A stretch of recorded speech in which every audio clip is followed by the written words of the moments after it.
अस्सलाम वालेकुम वरहमतुल्लाहि वबरकातुहू। जी नाज़रीन, मैं आपका दोस्त मोहम्मद सलमान फ़ारूकी मीडिया सियालकोट से। नाज़रीन, कुछ दिन कबल हाफ़िज़ साद हुसैन रिज़वी साहब का एक सहाफ़ी ने इंटरव्यू लिया, तो वो सवाल ये कर रहे थे कि इलेक्शन आ रहे हैं, आपको इलेक्शन में एक पोजीशन हासिल करने के लिए अगर किसी पार्टी के साथ इत्तेहाद करना पड़ता है तो आप किस पार्टी के साथ इत्तेहाद करेंगे। तो साद रिजवी साहब के ज़र्फ़ जो है ना, मैं कुर्बान जाऊँ यार, बड़ा ज़र्फ़ अल्लाह ने अता किया है, बड़ा ज़र्फ़ अल्लाह ने अता किया है। उनका जवाब ये था कि हम तो हर उस पार्टी के साथ इत्तेहाद करने के लिए तैयार हैं, हर उस पार्टी के साथ इत्तेहाद करने के लिए तैयार हैं जो तहरीक लब्बैक के नज़रिए के साथ खड़ा है।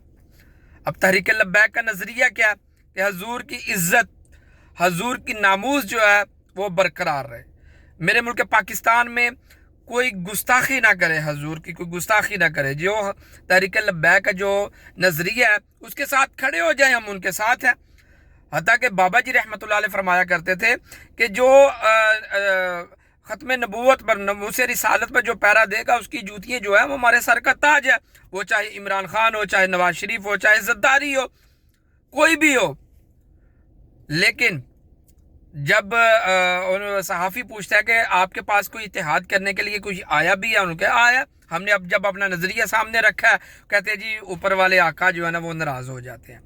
गौर करें यार, इस बात पर गौर करें कि अजीब है कि अगर इस्लाम के लिए अगर ये पार्टियां खड़ी होती हैं तो इनके आका जो हैं यूरोपीय आका, वो जो जिनके टुकड़ों पे पलते हैं, वो आका जिन्होंने इन लोगों को मसल्लत किया हुआ है कि मुल्क पाकिस्तान के अंदर इस्लाम किस तरह ख़त्म करना है, वो इन लोगों के ज़रिए इस्लाम को ख़त्म कर रहे हैं।